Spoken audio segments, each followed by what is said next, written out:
não continuar da vida. Morreu o corpo, acabou a vida. Jesus, na hora que morreu, acabou a alma. Humanamente, sim, mas Jesus, diferente da gente, ele tinha uma natureza divina. Essa natureza divina não morre. Por isso que Jesus não deixou de Qual existir. natureza divina que não morreu? Porque o corpo morreu. A alma é divina? Não, a alma é humana. Mas Jesus tinha uma mistura de natureza humana com divina, a união hipostática. Então a natureza divina de Jesus, ela não deixa de existir. Ela é imortal. Agora, humanamente, Jesus morreu. Quando a gente fala que humanamente Jesus morreu, o que é o homem? O homem não é só o corpo. O homem então, é corpo. Obrigado. Não, deixa eu falar. O homem, tô falando tanto da minha visão também, porque o homem é a junção do corpo com o fôlego da vida, que é a alma. E na visão sua também. O homem, no caso, seria a junção dicotômica de corpo e alma. Essa é a diferença.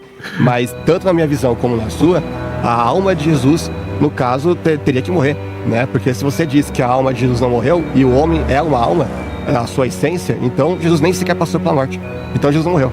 Então você não pode perder. Falta 4 pontos, mas depois eu...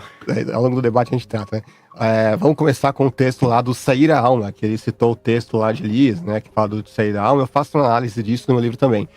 E curioso, quando a gente vai no hebraico, vamos primeiro ler em português, como é que tá lá na NVI, em 1 Reis 19, 3-4. Elias orou, pedindo a morte. Já tive bastante, Senhor. Tira a minha vida. Não sou melhor que os meus antepassados. Aqui tá, pediu a morte e tira a minha vida. Entretanto, você vai no hebraico, tá lá, tira a minha nefesh, ou seja, a minha alma, que é exatamente como o pastor Aleph citou, mas logo antes, quando diz Elias orou pedindo a morte, diz alma também. Diz nefesh mais uma vez. Ou seja, literalmente Elias orou pedindo a morte da alma dele, e depois disse, já tive bastante, Senhor, tira minha alma. Então quando ele diz, tira minha alma, se você vai no hebraico, tá muito claro isso. O sentido ali não é, tira minha alma porque eu tenho um fantasminha que vai sair do corpo e vai pro céu, desincorporado para algum lugar. Não, mas é tira minha alma no sentido de que a minha alma morra mesmo, porque ele tava farto da vida, ele não queria mais viver. Então falou, tira minha alma, né? Já pediu a morte da alma no hebraico, né? Isso que é mais importante. Jonas, a mesma coisa, lá em Jonas 3:4, né? Agora, Senhor, tira a minha vida. Lá no hebraico tá lá, nefesh. Eu imploro, porque para mim é melhor morrer do que viver. Jonas 4:8, a mesma coisa.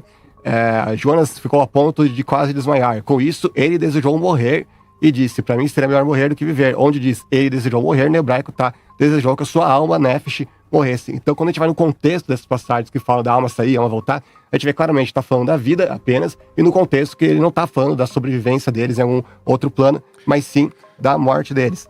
Sobre o outro texto que ele citou, ele falou, Eclesiastes 12:7, né? O espírito volta para Deus, mas espírito é diferente de alma. O espírito é o fôlego da vida que a gente recebeu da parte de Deus, como eu citei lá em Gênesis 2:7, e não a alma. A alma é o resultado da fusão entre o espírito e o fôlego da vida, né? A discussão aqui é a imortalidade da alma, né? Não do espírito. Agora, o espírito não é uma entidade consciente e pessoal. A prova disso é o próprio texto que ele citou, de Eclesiastes 12:7, porque ele vai falar, Salomão no contexto ali, vai falar no processo que ocorre a todos os homens, né? Ou seja, todos, inclusive os ímpios, o espírito deles volta para Deus. Agora, na teologia imortalista, o espírito dos ímpios desce para o inferno, ou para o Sheol, né? Como quiser. Aliás, na teologia do pastor Aleph, ele defende que, ele pode até confirmar depois, que os justos iam para o Sheol, o seio de Abraão, que ficava embaixo da terra.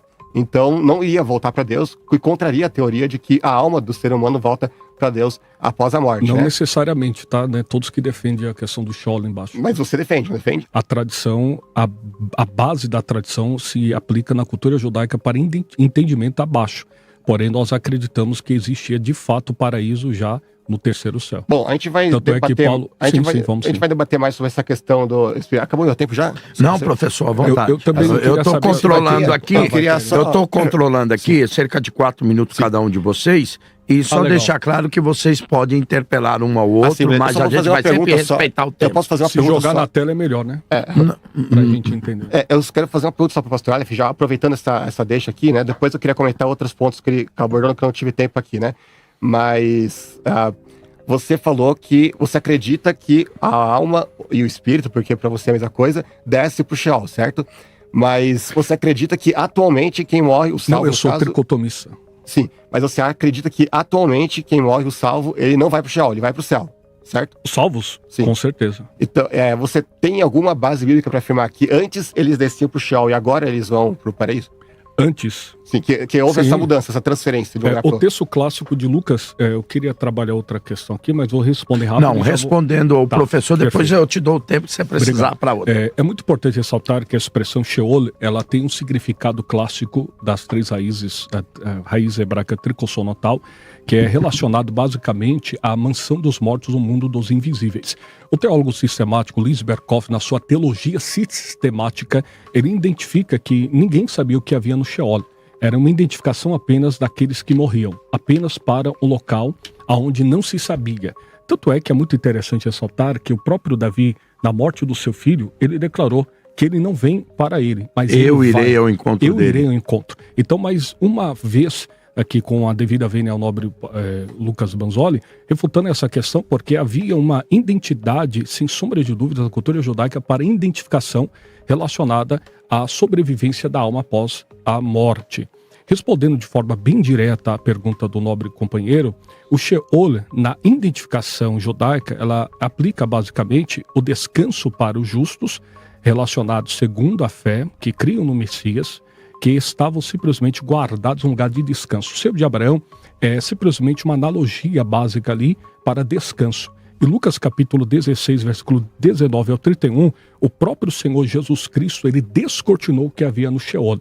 O Sheol é a mansão dos mortos, mundo dos ímpios, mundo dos mortos. Então havia o sofrimento dos ímpios no Hades e o descanso dos justos no seio de Abraão. Um abismo intransponível que depois nós podemos falar. A quarta razão pelo qual não sou mortalista é a razão cristológica. A morte de Cristo é a unidade trinitária. Não, mais segurada, filho. Só porque você está dentro do tempo do professor, eu te dei só para você responder na pergunta que o professor te fez, sim, de aonde você acharia provas que antes está em um lugar e agora está em outro. Eu acho que você respondeu o que eu também acredito assim, até, desculpa o professor, desse abismo que hoje existe entre um e o outro. Ok, professor? O professor pode continuar. É que a minha pergunta foi bem específica, né? Qual o texto bíblico que mostra a transferência dos mortos do Sheol para o paraíso? Lucas capítulo 23, versículo 43, hoje mesmo estarás Lucas comigo no 23, 43, tá, beleza. Aqui nós temos um empréstimo do iraniano, na Septuaginta, que é Parasiteusos, que é especial, jardim particular, que nós identificamos como paraíso da glória. Certo, vamos lá, Lucas 23, 43. Que é um texto amado por pelos senhores, né? Eu vou precisar de um pouco de tempo aqui, porque leva um tempo para explicar isso. Eu também vou precisar. Bom, não, vamos lá, gente, nós temos tempo, vamos lá. Lucas 23, 43, você não vê, você vai no português e fala, em verdade eu digo que hoje estarás comigo no paraíso. Só que esse que não está no grego. Da mesma forma, pontuação, vírgula, 2 pontos, que algumas versões colocam, também não está. Na verdade, o que Jesus literalmente disse foi, em verdade digo hoje, estarás comigo no paraíso. Vocês não, quem coloca é o Rodrigo Silva, eu não. Né? Não, mas o Rodrigo Silva ele tem uma tese bem embaçada, né, pra defender tanto isso. Tanto é que eu trouxe uma refutação da tese dele hoje. Sim, vamos ver depois essa refutação. Mas o fato é, ao longo de todo o Antigo Testamento, a gente vê inúmeras vezes, no Novo Testamento também, a gente vê inúmeras vezes expressões, por exemplo, te ordeno hoje, declaro hoje, testifico hoje, ponho hoje, proponho hoje, mando hoje, tomo por testemunhas hoje, vos tenho declarado hoje, lhes declaro hoje. Isso aqui, Atos 20, 26, Jeremias 42, 21, Deuteronômio, tem 200 textos assim. Sim. Ou seja, essa forma de falar é uma coisa comum da cultura hebraica. Por que eu digo isso? Porque muita gente fala, Lucas, por que iria Jesus colocar o te digo hoje se era óbvio que estava falando aquele dia, né? Isso no português faria sentido, mas eles tinham uma forma de falar, uma cultura deles, e essa forma de falar envolvia esse tipo de linguagem. A tese do Rodrigo Silva, que o pastor Aleph falou que vai destroçar agora, daqui a pouco. Eu falei refutar. Destroçar é uma palavra muito forte. Sim, né? Eu tava brincando. Sim. Ele é o seguinte, de todos os 21 textos que têm uma estrutura análoga à de Lucas 23, 43, ou seja, onde o sêmero ele é encontrado entre 2 verbos, na Septuaginta, em apenas um ele é traduzido no vernáculo do modo como os imortalistas fazem. E mesmo nesse, a tradução é incerta. E eu fiz a mesma pesquisa no Novo Testamento e vi que todas as vezes também o sêmeron qualifica o verbo anterior. O que significa que a tradução certa é, em verdade, digo hoje, estarás comigo no paraíso. E não que o ladrão estava... ou seja, que naquele dia Jesus garantia que o ladrão estaria no paraíso com ele, e não que ele estaria com Jesus no paraíso naquele mesmo dia. Existem várias outras razões para pensar isso. Na verdade, tem um monte de questão textual, pais da igreja, evidências históricas, isso tudo mais, mas aí eu vou... para poupar tempo, né? Eu queria responder outras coisas que o pastor Aleph disse que eu não tive tempo para responder antes. Ele falou, se Deus é um espírito eterno e nós somos a imagem de Deus, então nós também somos o espírito eterno. Mas eu considero isso, com todo respeito, um non-sector, né? Porque Deus é onipotente, onisciente, onipresente. E nem por isso mesmo, a gente sendo imagem de Deus, a gente não é onipresente, onisciente, onipotente, né? Então, não é porque Deus Se é uma me permite, coisa... eu não falei espírito eterno, falei imortal, herdado de um Deus eterno. Mas eu anotei exatamente ipsis literis aquilo que você tinha falado. Você falou que Deus é um espírito eterno e por isso nós seríamos um espírito eterno também. Sobre o ausente no corpo presente com o Senhor, cara, eu gostaria muito, muito de abordar esse texto também, mas eu vou, para não ficar muito tempo falando, né, e não monopolizar o tempo do debate, eu vou passar para o pastor Aleph, mas eu só até faço uma questão aqui, né, como você responderia ao fato de que, primeiro, o texto não menciona alma e espírito, e se na visão mortalista que não existe tempo entre a morte e a ressurreição, porque quem morre deixa de existir, uma vez que não existe tempo, então óbvio que a pessoa morreu, ressuscita em um piscar de olhos, na perspectiva dela. Isso para você não responde ao problemático, ou seja, não existe esse lapso entre um evento e outro, como vocês colocam. Isso, no caso, não refutaria apenas aqueles que defendem o psicopaniquismo, que é o sono literal da alma, e não a visão que eu defendo, que é a morte da alma. Sou Calixto, eu já respondi a pergunta dele anterior, eu preciso então, de tempo para poder trabalhar. Pera que você vai ter, você tá muito, você tá calma. Eu queria fazer uma pergunta a vocês dois, até para mim sintonizar um pouquinho a ideia de vocês, da questão do seguinte, é uma pergunta ignorante mesmo da minha parte, mas eu vou fazê-la e gostaria de ouvir a opinião dos dois. O regozijo dos salvos será eterno? Sim. Sim. E por que não o castigo do ímpio não é eterno? Uma simples pergunta. A Bíblia vai dizer que Deus não tem duas balanças. Inclusive a Bíblia o chama de Deus uma balança justo. Equidade. A justa da balança de um Deus, de uma balança justa. Equidade. Não, me parece que fica meio que fora da conjuntura. A uma eternidade, se for fiel e vencer, a outro um não sofrimento eterno. Eu gostaria de entender assim, tanto do Aleph quanto do senhor. Por que há um, se lutar e vencer, é eterno, e o outro, se profanar, não é eterno? Posso responder essa problemática? Sim, senhor. Na verdade, é eterno. Mas o que é eterno? É o tormento ou é a morte? Biblicamente falando, eu listo no meu livro 272 textos de anticristianismo que mostra que o que é eterno é a morte eterna, e não um tormento eterno. Existe um texto bíblico falando de tormento eterno. Mas a morte não é deixar de existir? Exatamente. Se você deixou de existir, que sofrimento você tem? Você tem o castigo é proporcional aos pecados, a gente já mostrou vários textos no começo, na minha introdução. Sim. E depois vai pra morte, e essa morte por consequência eterna. Ou seja, a recompensa... Eu entendi essa problemática, né? Se é justo que o salvo tenha a vida eterna, é justo também que o ímpio tenha um tormento eterno. Só que o ponto é o seguinte, a vida eterna do salvo não é pelo próprio mérito do salvo, é por causa do sacrifício de Jesus por nós. Sim. Ou seja, a gente obtém os méritos de Cristo, então a gente tem aquilo que a gente não merece, que é a vida eterna. O ímpio, no caso, ele tem aquilo que ele merece, que é a morte eterna, depois de pagar o proporcional correspondente aos pecados dele. Esse proporcional é quanto tempo, professor? Aí vai variar dos pecados de cada um. Uma pergunta simples. Mas eu sei, é lógico, isso é só uma...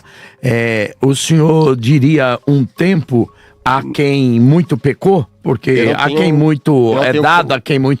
O senhor estimaria um tempo? É difícil estimar um tempo porque a gente tem que ser Deus, né? Pra saber, né? E só Deus mesmo que sabe qual o tempo para cada um. Mas, como eu falei, tem vários textos, inclusive aqueles que eu citei lá na minha introdução, que falam claramente que você não sai de lá até que pague o último centavo, enquanto, né? Mas como que você vai pagar, professor? Eu sei o texto que o senhor está citando. Só pergunta mesmo que o Aleph está doido para falar, mas a pergunta para o senhor, até para mim entender bem a teologia do senhor, fica quieto, Aleph. Aleph fala assim com o Aleph, porque o Aleph é um grande amigo. Professor Lucas, o texto lá, quando o senhor cita de Lucas, a dívida daquele homem é impagável. A dívida dele é impagável. O texto mostra que é impagável.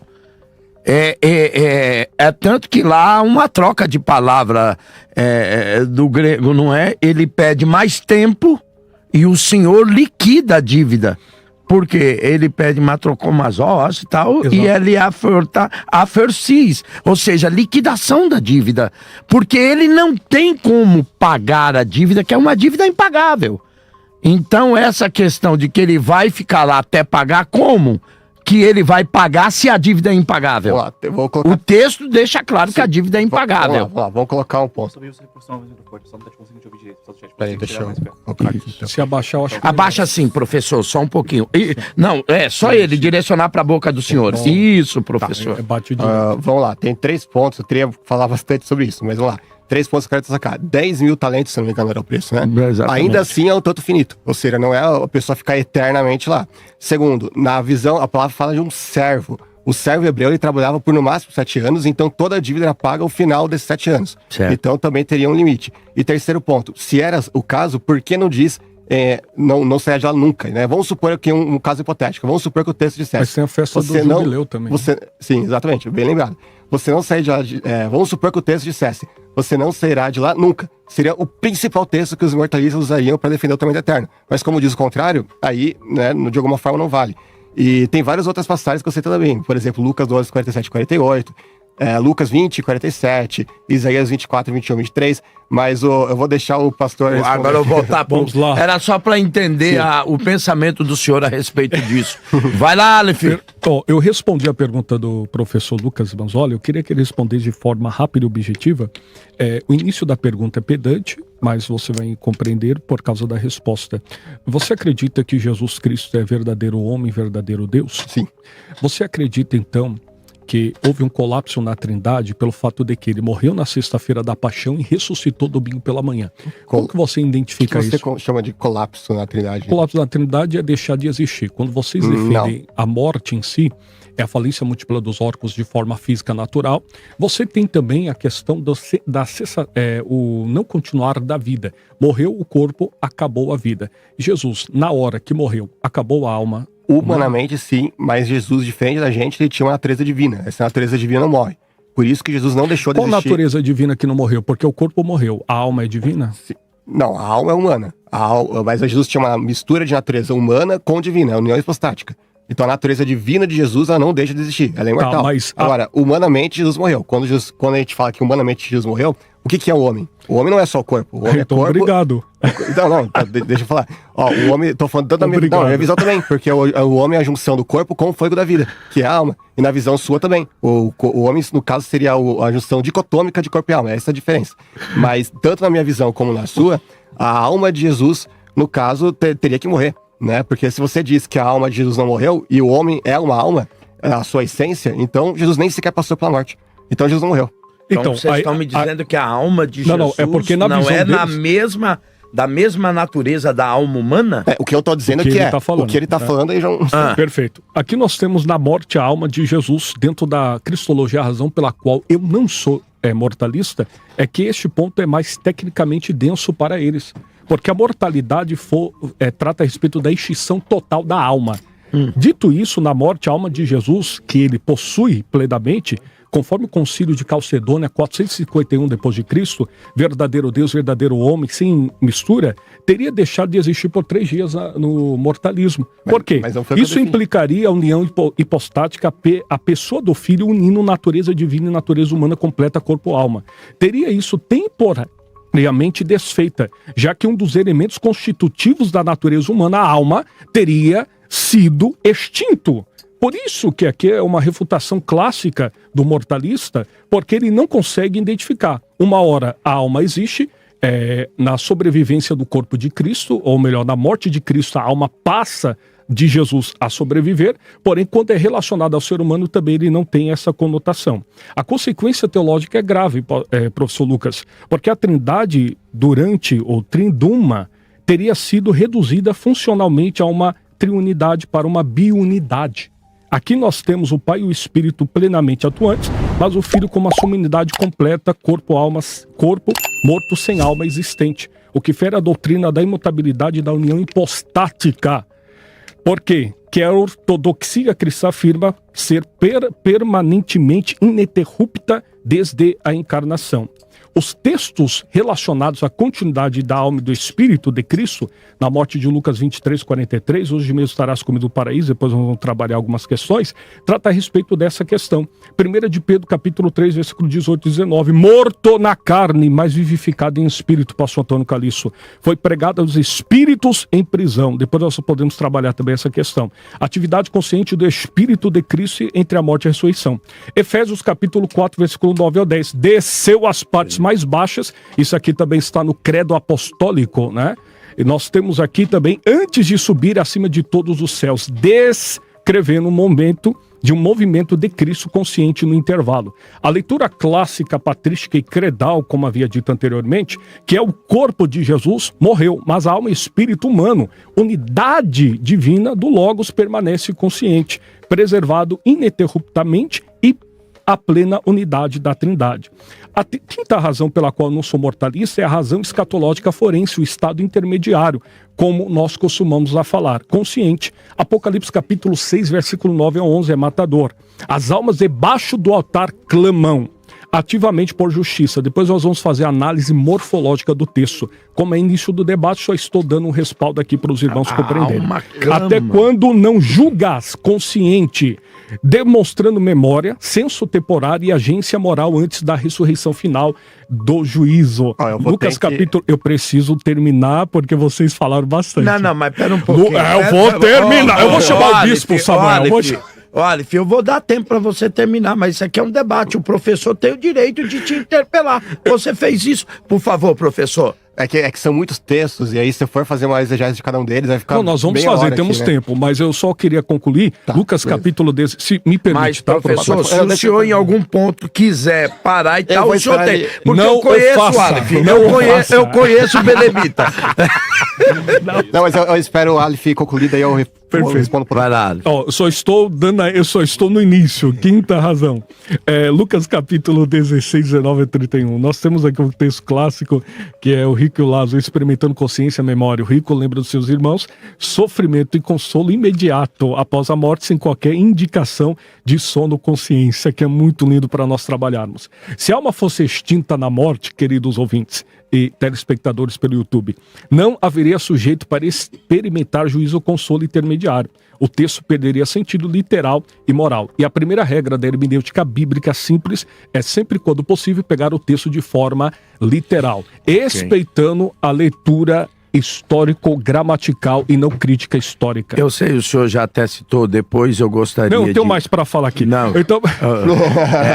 nós vamos ouvir um superchat e eu gostaria que os dois debatedores, se pudessem, até em respeito aos nossos ouvintes, que vocês dessem a opinião sobre esse chat. Mas eu gostaria também, depois de ouvir, já que o senhor citou Lucas, a passagem clássica... Isso é pro final do debate. A passagem clássica da parábola, e eu sei que o professor deve refutar por ser uma parábola, mas eu queria saber do professor também como é que ele vê, porque há uma clara evidência de uma continuidade, né, dali da alma, que conversam, que falam, que se comunicam entre Abraão e tal, e desse abismo, né, que transpõe a eles ali para... E um erro gravíssimo, não que seja do professor Lucas, mas normalmente os mortalistas têm que fazer uma manobra para defender a existência da alma de Jesus pós-morte. Depois nós voltamos nisso. Deixa eu ouvir o superchat. É isso aí, pastor Calixto. Olha, hoje o debate sobre a imortalidade da alma está muito legal, de alto nível. Os ouvintes estão participando. Duas perguntas interessantes aí para os debatedores da mesa. O Alexandre Dias Carias, ele faz duas perguntas. Em que momento ocorre o sofrimento e a aniquilação? E mais uma pergunta, qual a cronologia desses acontecimentos? Eu vou começar dizendo ao pastor Lucas que eu acho que ele já refutou, só para ser Deus, né? Para saber o tempo, o momento. Mas se o senhor quiser comentar sobre isso, depois eu vou dar 2 minutos para o senhor comentar sobre... Faz o seguinte, já que eu vou ter bastante coisa para responder, deixa o Aleph responder essa questão do superchat, aí eu aproveito e respondo tudo junto. Tá bom, vai lá, Aleph, sobre a questão do superchat. Meu Deus do céu. A cronologia do sofrimento, quando que os ímpios vão sofrer. Faz de novo, Nani, a pergunta que o Aleph estava viajando. Perfeito. Ok, vamos lá. Então, Alexandre Dias Carias, ele faz 2 perguntas. Em que momento ocorre o sofrimento e a aniquilação? E qual a cronologia desses acontecimentos? Primeiro, o sofrimento é comigo, a aniquilação é com ele. Nós temos por certo que o sofrimento acontece após a morte do indivíduo, logo conforme o texto de Hebreus capítulo 9, versículo 27. A homem é dado morrer apenas uma vez, depois disso segue o juízo. E aqui o juízo é relacionado simplesmente à punição, já começando no Hades e depois para o chamado Gehenna. É isso? Bom, tem várias coisas que ele comentou. Tem outros textos mais, né? Eu vou tentar responder um a um. Bom, ele falou... o raciocínio dele é basicamente que se a alma de Jesus morreu, então Jesus deixou de existir e, portanto, a Trindade deixou de existir. Só que o raciocínio falha porque Jesus não tinha apenas uma natureza humana. A união hipostática prega que ele tinha uma natureza humana e uma natureza divina. Então, se a natureza divina não deixou de existir, logo Jesus não deixou de existir e, portanto, a Trindade não deixou de existir. Então, esse argumento não refuta o meu ponto. Só para concluir, assim, só para ajudar, tá? Não quero deixar a razão do Senhor falhar nesse sentido, mas só para concluir, aonde que está a divindade de Cristo? No espírito, na alma ou no corpo? A divindade de Cristo, ela não está dentro do corpo. Você está confundindo. Sim. É como se fosse a natureza de Cristo tivesse fosse uma parte do corpo. Não é uma parte do corpo. Sim, mas aonde está? No corpo, eu acredito também que não tá. Eu acabei de falar que não é a mesma coisa. Você está querendo colocar dentro de uma parte do corpo. E o concílio de Calcedônia, após 50 anos depois de Cristo, que fala sobre a união hipostática. Bom, primeiro que a gente está aqui discutindo a Bíblia, né? Segundo, sim. Que eu não estou negando a união hipostática. A resolução. Existe a união hipostática, que a união se desfaz à morte. Agora, eu acho interessante, né? Como que os moralistas acham que a natureza humana não pode se desfazer com a divina na morte, mas pode se desfazer com ela mesma na morte, entre corpo e alma. Isso daqui é algo que eu acho bastante problemático. O Norman, você citou o texto desceu as partes mais baixas da terra, como se estivesse falando que Jesus foi para o inferno. Só que tem vários teólogos imortalistas que defendem o contrário. Por exemplo, o Norman Geisler, que é um teólogo imortalista do mais alto calibre, ele defende que ali está falando só do túmulo mesmo e cita vários textos bíblicos onde fala, por exemplo, das partes mais baixas até como sendo sepultura, como sendo cova. Até mesmo o ventre de uma mulher tem um salmo que fala como partes mais baixas da terra. Tem um texto que você já citou em vários debates, e eu queria que você depois dissesse se você concorda com a interpretação que você deu, o do levar a cativo ao cativeiro, porque quando eu perguntei sobre a transferência do Sheol para o paraíso, qual texto que diz isso, você não citou nenhum. Mas tem um texto que eu já vi você usar em outros debates, que é o que levou o cativo ao cativeiro, e você cita como se esse texto fosse a passagem de um lugar para outro. Depois eu gostaria que você respondesse se você confirma isso, porque é uma interpretação que eu acho que não se sustenta. O texto de E por que o senhor acha que ela não se sustenta? Vixe, aí eu vou esperar ele dizer para depois eu refutar, que eu tenho mais um monte de coisa aqui para bater. Tá legal. O texto de Apocalipse 6:9, vou precisar de um pouco mais de tempo agora. Vamos lá, vamos pegar o contexto por contexto para ver se o texto aqui é literal ou se ele é simbólico. É muito simples, na verdade. Vamos ver aqui ele citou do 5º selo. Vamos ver o selo anterior. Vai dizer, diante de mim está um cavalo amarelo. O seu cavaleiro chamava Morte. E o Hades o seguia de perto. Alguém acredita que tem o Hades, que é o inferno, literalmente seguindo de perto um cavaleiro que se chama Morte? Né? Ninguém acredita nisso. Aí quando a gente vai para o selo seguinte... abriu o 6º selo, houve um grande terremoto, o sol ficou escuro como cria negra, a lua vermelha como sangue, estrelas do céu caíram sobre a terra. Se isso fosse literal, o Apocalipse acabava ali, porque as estrelas são maiores que a própria terra, cientificamente falando. Então não teria Apocalipse mais. O que mais? O céu recolheu como se enrola um pergaminho. Todas as montanhas e ilhas foram removidas dos seus lugares, e mesmo assim depois os homens se escondem nas cavernas, montanhas e etc e tal, né? Ou seja, claramente todo o contexto aqui é alegórico. Agora eu vou pro próprio selo para mostrar como o próprio selo em si também é alegórico. Quando já vai pro 5º selo, vai falar: vi debaixo do altar as almas que haviam sido mortas por causa do testemunho de Deus, etc e tal. Aí vai dizer, e clamavam em alta voz, né? Ou seja, se você vai no grego, inclusive, vai falar que estavam gritando mesmo, né? O Senhor santo e verdadeiro, até quando não julgarás e enviarás o sangue dos habitantes da terra? Só que ali eles já estavam recebendo as pragas da ira de Deus. Apocalipse, ou seja, já estavam em processo de serem vingados, né? Aí depois vai dizer, a cada um foi dado uma veste branca, uma alma fantasmagórica e material precisa de uma veste branca, literal, e foi dito que esperassem um pouco mais, esperassem que a tradução da NVI. Se você vai na CF, em outras traduções, é traduzir como descansassem. Se você vai no grego, é a palavra para descansar mesmo, dormir. Ou seja, se a gente vai levar literalmente esse relato, a gente vai concluir que eles estavam dormindo, defendendo o som da alma, portanto, naquele momento, elas despertaram para falar aquilo, e aí depois vai dizer que descansassem um pouco mais, até que se completasse o número social. Ou seja, teoricamente, a gente teria que assumir que eles estavam dormindo, despertaram para falar aquilo e voltaram a dormir. Ou seja, defenderia o sono da alma, e que não é o que eu defendo, mas também não é o que o pastor Aleph defende. Então, todo o contexto vai refutar a interpretação literal desse versículo. De forma alguma, uma pergunta simples. O senhor sabe o que é interlúdio apocalíptico? O que você quer dizer com interlúdio apocalíptico? Explica melhor. Então, sabe o que é interlúdio apocalíptico? Sim ou não? Eu tenho que entender o que você quer dizer com isso. Não, mas que é assim, a palavra interlúdio, o senhor sabe o que é interlúdio? É uma coisa que fica entre duas partes. Perfeito. O interlúdio apocalíptico está relacionado a uma breve visão. Depois dessa visão, para-se por um momento essa visão e entra outra visão. O que João está tendo ali é um interlúdio apocalíptico, porque ele compreende as almas embaixo do altar conscientemente. Olha que detalhe importante. Nós vamos fazer a análise morfológica aqui do texto, porque o interlúdio apocalíptico ali, pastor Antônio Calixto, ele denota essa experiência de João única no livro de Apocalipse. O interlúdio na literatura mundial é uma breve pausa de tempo numa certa literatura para entrar outra história. Aqui em Apocalipse nós temos no mínimo 2 a 3 É um outro nível isso? Uma nova revelação? Seria mais ou menos Apocalipse 4, sobe aqui e eu te mostrarei o que há de vir depois Exatamente. disso. Ou seja, até aquele estágio é entendido de um jeito, a partir dali é de outra forma. Perfeito. É isso? A questão exatamente, porque é uma sequência progressiva de revelação. Nós temos o livro de Apocalipse, eu poderia trabalhar aqui várias questões, que também eu gosto dessa área, mas é importante ressaltar o texto de Apocalipse 1,19, que é o textuário, logo no prólogo de João, do livro de Apocalipse, escreve as coisas que viste, que são que acontecerão. Então João, dentro da esfera apocalíptica, ele tem esse interlúdio apocalíptico para uma pausa na revelação e outra continuidade para outra revelação. Mas o que eu não entendi de que forma que esse interlúdio que você disse prova que é literal.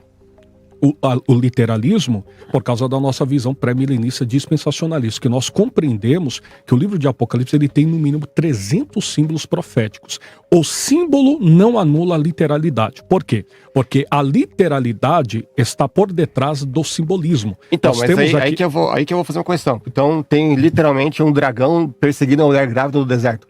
Não. Ali é uma perseguição. Ele usa o símbolo do dragão, que era normalmente relacionado a perseguições ali. Mas não é literal, certo? Você concorda com isso? Sem dúvida. Então, e por que aqui tem que ser literal? Porque o simbolismo, ele denota essa conotação. O símbolo é apenas uma imagem para identificação da imagem do indivíduo. Então você concorda que ali há René Descartes, ele compreende a questão penso logo existo. Tanto é que, não sei se você também compreende a glândula pineal, não sei, né? Porque está mais ou menos perto, né? Mas nós entendemos que o símbolo, querido professor Lucas Manzoli, ele trata a respeito simplesmente de algo para a imaginação, da compreensão do homem, para a aplicação literária. Se nós pudermos falar a respeito de alguns termos, o livro de Apocalipse, eu acho que vai ficar melhor, assim, dentro da análise morfológica. Nós temos um verbo ali muito interessante, depois nós podemos trabalhar. É que assim, eu não discuto o fato de que é símbolo. Na verdade, você está reconhecendo aquilo que eu já disse, que é símbolo. Eu quero saber de que forma que o fato de ser um símbolo implica que ali a alma está literalmente gritando debaixo do altar, entendeu? Esse que é o ponto. Porque eu entendo que para você usar esse versículo como prova irrefutável da imortalidade da alma, teria que provar a literalidade do texto. Se é um símbolo, então eu posso interpretar de uma forma... Eu não ia entrar agora, mas vou ter que entrar. Então, pode continuar. Só o professor porque, continuar por exemplo, quando Abel... Eu queria deixar para o final. Quando Deus diz que o sangue de Abel clamava debaixo da terra, óbvio que todo mundo sabe que sangue não clama literalmente. Então isso é uma prosopopeia, é um símbolo, uma figura de linguagem. Mas você sabe que sangue, mas que não implica... que o sangue no hebraísmo bíblico, ele é identificado como vida. Sim, no momento ninguém é isso. Mas o fato é, quando a gente vai pro texto, a gente vê o sangue de Abel clama debaixo da terra. O sangue estava clamando literalmente? Rapaz, não, eu posso falar aqui, só pra gente acabar aqui, rapaz, a língua tá coçando, mas os caras eles já acabam comigo calado mesmo, vou ficar calado, professor, vai lá. Se vier 2x1, vira 2x2, né? Aberto o microfone aqui, começa um 2x2 aqui. Bom, o ponto é, assim como a gente não conclui que o sangue de Abel estava literalmente clamando debaixo da terra, também não vejo razão para concluir que no Apocalipse a alma estava literalmente clamando debaixo do altar, né? Tipo assim, ao invés eles estão no céu, um lugar que a Bíblia diz que é de plena alegria, satisfação, né? Não vai ter choro, não vai ter luto, não vai as coisas antigas se passarem, etc e tal, mas eles estão lá gritando, a base que nós temos é o debaixo contexto, do altar, né? ainda. Atos Apóstolos, capítulo 7, declara a respeito da morte de Estevão. Ele declara para receber o seu espírito. Mas aí que tá, porque eu já citei sobre de forma literal, né? pastor Calixto. Lembra que eu falei lá no começo do debate sobre Eclesiastes 12:7, quando fala que o espírito volta para Deus. E eu mostrei aí no contexto que não podia ser uma alma imaterial e imortal. É que aqui o debate não é relacionado, por exemplo, à dicotomia ou à tricotomia. Vez ou outra nós vamos entrar. Mas eu não tenho nenhuma dificuldade de compreender a alma / espírito, de forma alguma. Então você acha que a alma vai para Deus direto lá no Antigo Testamento? No Antigo Testamento nós temos a conotação do descanso, que a cultura judaica ela identifica como seio de Abraão. Porém, nós identificamos base bíblica, Sefer Bereshit, aí nós temos o texto de Gênesis capítulo 5, versículo 24, aí seria o corpo de fato que vai transladado por Deus. Nós temos também o texto de Bet Melachim, Sefer Bet Melachim, segundo livro dos Reis, capítulo 2, versículo 11, que Elias é arrebatado em corpo até o céu. Ali nós temos uma clara evidência que se um corpo de um santo pode ir até o céu, por que a alma tem que desaparecer? Mas isso é um não secto, né? Isso é um não secto, porque você está pegando uma pessoa que não passou pela morte para justificar. Sim. Não, eu morreu, estou sendo mais radical ainda, contrastando a sua visão. Porque se o corpo carnal pode ir até o céu, por que a alma não tem? Ela vai simplesmente por causa da sua visão. É justamente por causa da ressurreição. Porque se não fosse por isso, nem sequer faria sentido a ressurreição existir. Agora, eu queria voltar ao ponto em questão. Porque eu acho que, assim, que você não respondeu diretamente o ponto. Porque é o seguinte, Eclesiastes 12:7 fala que o espírito volta para Deus, certo? Aí eu perguntei, no Antigo Testamento, você acredita que os mortos que morriam, salvo ou não salvo, eles iam direto para Deus? Sim. Porque é o que o texto diz. Então, mas aí que tá, porque você mesmo defendendo esse debate que a alma dos salvos ia para o Sheol. Aí tem um problema. O problema é que o senhor não me ouviu antes. Não, me perdoa, o senhor está colocando palavras na minha boca, professor. Tá, fala. Eu não falei que a alma do indivíduo naturalmente salvo vai apenas para o Sheol. A alma do ímpio no e do justo. Ele é para onde? O Sheol. Sheol é o quê? Mansão dos mortos. Então, mas a mansão dos mortos. Mas é esse o ponto que eu chegar. Porque quando a gente vai pra Bíblia... Me perdoe, eu não estou sendo ríspido. Tudo bem, não tem problema. Quando a gente vai pra Bíblia, a gente vê que o Sheol, ele ficava embaixo. O Calixto fica me perturbando. O Sheol fica embaixo. Eu acho que esse é o debate que eu mais estou calado, até porque o nível dos dois é muito alto. Misericórdia. E eu entendo que o meu é muito baixo. Então eu tô, entendeu? Tentando cheio de graça. Acompanhá-los. Então, entendeu? Eu quero citar um texto só aqui. Mateus 11:23 vai dizer: e você, Cafarnaum, será elevada até o céu? Não, você descerá até o Hades. Então veja, Jesus faz o contraste. O céu fica lá em cima, ele diz elevada, e o Hades fica lá embaixo, descerá. E tem vários textos, por exemplo, quando a gente vai lá para Números 16:30, a revolta de Corá, a terra abre e todos os caras da revolta de Corá caem vivos no Sheol. Então tem inúmeros textos que a gente poderia citar aqui que o Sheol sempre fica embaixo da terra, ele nunca fica no céu onde Deus habita. Não. Aí, como é que você diz que Eclesiastes 12:7 fala da alma ou do espírito subindo para Deus depois da morte, o sentido de uma alma imortal, sendo que você mesmo defende que no Antigo Testamento, pelo menos, eles desciam pro Sheol e não iam diretamente para Deus? Vou repetir só mais uma vez. O Sheol, que eu havia dito anteriormente, é o mundo dos mortos, seja para justo ou para ímpio. Segundo ponto, eu defendi desde o começo, o pastor Antônio Calixto está aqui, se a audiência quiser voltar também o vídeo, fique à vontade, eu falei que a alma do indivíduo sempre vai para o céu. Justo. No Antigo Testamento. Exatamente. É o seio de Abraão, é o consolo. Então, Abraão é o símbolo do pai da fé, daqueles que creiam. Então deixa é um simbolismo. Então fazer uma questão então, para entender o seu pensamento. Só para você entender. Não, eu quero só entender o seu pensamento. O ímpio, você falou que então o justo vai direto pro céu, não pro Sheol no Antigo Testamento. Então no caso do ímpio, o ímpio ele descia ou ele ia para cima também? O Sheol, com certeza, é o mundo dos mortos. Vou repetir só pela última vez. Sim, mas eu quero saber onde fica o Sheol. Esse é o ponto. O Sheol é o mundo dos mortos. Eu sei que é o mundo dos mortos, mas eu quero saber deixa eu ser onde bem fica esse mundo dos mortos. Para que o professor compreenda de forma bem simples e objetiva. O Sheol é simplesmente o estado aonde a alma do indivíduo, seja justo ou ímpio, dentro da cultura judaica ia. Por quê? O próprio texto de Lucas, capítulo 16, 19 ao 31, o próprio Dr. Lucas, ele identifica ali, naquilo que é parábola para alguns, porém o contexto ali imediato dá para compreender que não é nenhum tipo de parábola, muito pelo contrário, trata a respeito simplesmente da onde, ou simplesmente aonde havia, ou para onde ia Era exatamente a morte. aí que eu ia chegar. Eu ia chegar exatamente na parábola do rico Lázaro. Para o céu. Bom, A chegamos alma do no ímpio ponto para principal. tormento. Ei, rapidinho aqui. Se você quer começar a ganhar uma renda extra com o YouTube e as redes sociais, acesse o link fixado nos comentários ou na descrição desse vídeo. Você acaba de assistir mais um corte do Mundo Cristão. Não esqueça de deixar um like neste vídeo, escrever sua opinião nos comentários e se inscrever no canal.